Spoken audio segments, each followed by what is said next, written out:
Students who have experienced foster care or lived in a group home or grew up parentless, they may not have the support and resources that a lot of other students have, of course. So what we wanted to do was actually make a video on scholarships for orphans or scholarships for students that are parentless. And that way we can share a list of hopefully some resources that can help either you, or if you are now taking care of a student that lost their parents, then we've got a good set of resources for you. In this video, I want to share 5 examples of scholarships for orphans. Now, make sure you hit subscribe because every week we release a new video to help students and families work towards a debt-free education. Hey there, my name is Jocelyn Pearson, founder of the Scholarship System, where we redefine paying for college to help families build strong financial futures rather than ones buried in student loans. Now, scholarships, they are our bread and butter, our main weapon against student loan debt. And in fact, our families have secured over $13 million, and I got 6 figures of my own. So we know what we're doing when it comes to scholarships. Now, just a quick note, this is for U.S. citizens or permanent residents versus international students.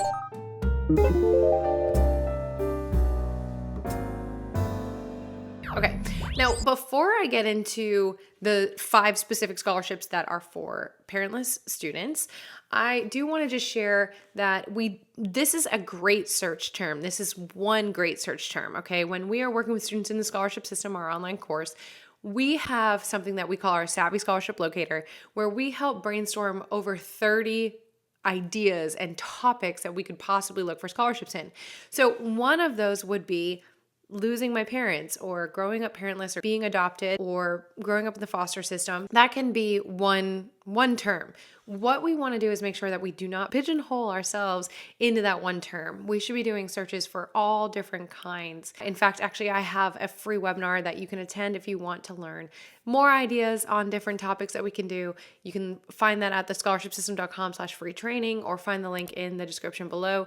No matter what, I'm just making a point that this video, this is one of our searches, okay? We want to do tons of different searches to find all of the possible money that we can get for this topic and so many more. The other thing I want to share before I share the 5 is how to apply for this money. Now, this will vary scholarship to scholarship. In fact, you'll see that some of the money might be through universities or through the state or through private institutions. So application processes will look different one to the other.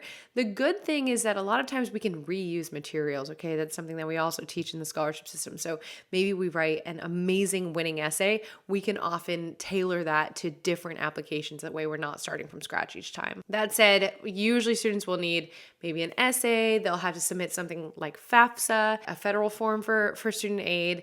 They might need letters of recommendation, transcripts. So there's lots of different possible requirements out there. Some of them even ask for an interview. And if you or your student have to do an interview for the scholarship that they want to win, then we have an entire video about 5 strong interview questions. You can find that linked in the description as well. All of the resources that I'm going to share will be linked in the description. Now, specifically for this kind of scholarship, when it comes to orphans or being parentless, we want to make sure that we're paying attention to what is required in order to apply. So some of these may have specific requirements. For example, one stated that they must be in either public or private foster care for a minimum of 12 consecutive months by the time they are 18, or adopted or placed into legal guardianship after their 16th birthday, or they must have been orphaned for at least 1 year by the time it's their 18th birthday. So there's many different ways that they can define someone that's eligible. So no matter what, every application, we want to make sure that we are being thorough, watching the requirements and making sure that we meet them. Okay, let's get into the 5. So like I mentioned, there are state and institutional grants and scholarships that are for this category as well. I'm going to focus on private money. That means money from outside sources beyond the institutions today.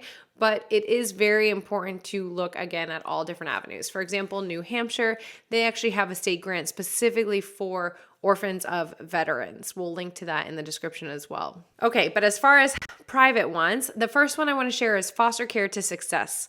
So we can share again the links, but this is a program that's actually funded by organizations, individuals, families all across the nation. It's for them to be able to really give towards a foster youth's future. Funding actually can vary, so it's not one option only. For example, they have education training vouchers.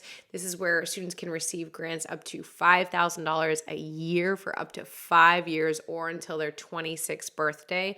And it's eligible in most states. So there are different ways that they are giving money out, but that is a pretty sizable amount. The second is the Plexus Orphan Parentless Scholarship. This is up to $250, which might make you think, oh, that's not that much money, but $250 is still $250. And especially if we have essays that we can reuse, it might take us 30 minutes to apply. But even if it doesn't, if you figure out an hourly rate, right? If a student's making $25 an hour, there's no way this application would take 10 hours. So no matter what, if a student wins this, it's still a pretty good hourly return. That said, it does require a brief essay, so it's not too intensive, but they want to know about future plans of the student. The next one is Adoption Star Academic Scholarships. Also one that varies, which is great. That means that it's not just one award and one winner. They're looking for an applicant that possesses good character, so we want to keep that in mind whenever we're writing the essay.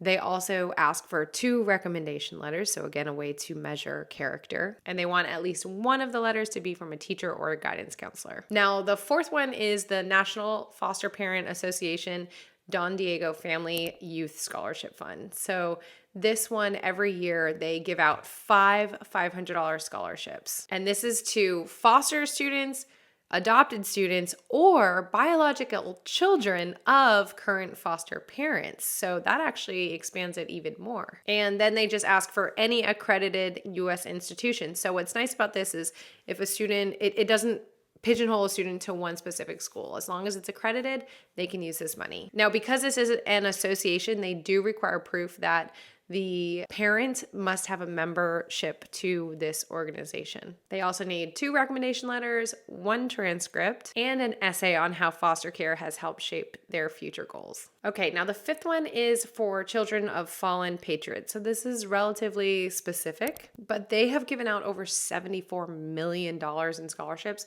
and other assistance to almost 3,000 children of fallen service members since 2002. So they are doing some incredible work, making a huge impact. So if this tragedy has hit your family, then this is a great opportunity to apply to. Now, they give out up to $6,250 in scholarship assistance per academic year, but they also have access to additional funds through their foundation resources. So if we do apply, we want to make sure that we're looking into all the different avenues that they offer money through. Now, comment below, have you found any resources?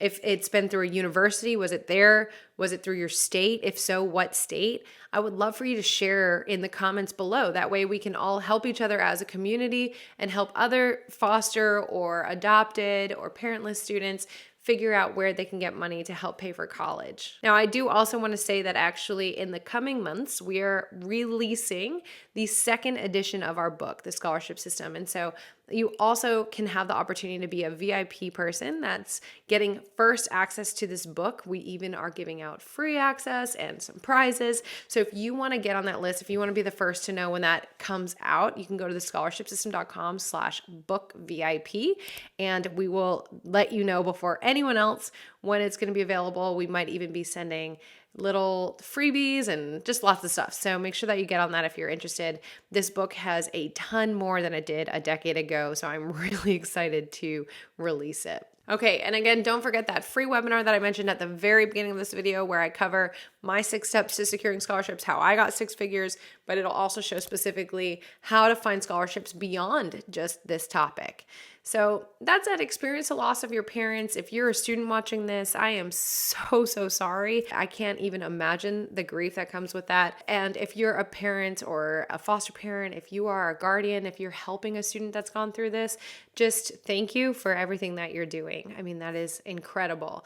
And that said, that is a hard experience, but paying for college doesn't necessarily have to be, right? We have so many opportunities out there, and that's why we do what we do at the scholarship system. So I hope that this was helpful. Make sure you hit subscribe. We've got lots more tips coming your way, and I'll see you in the next video.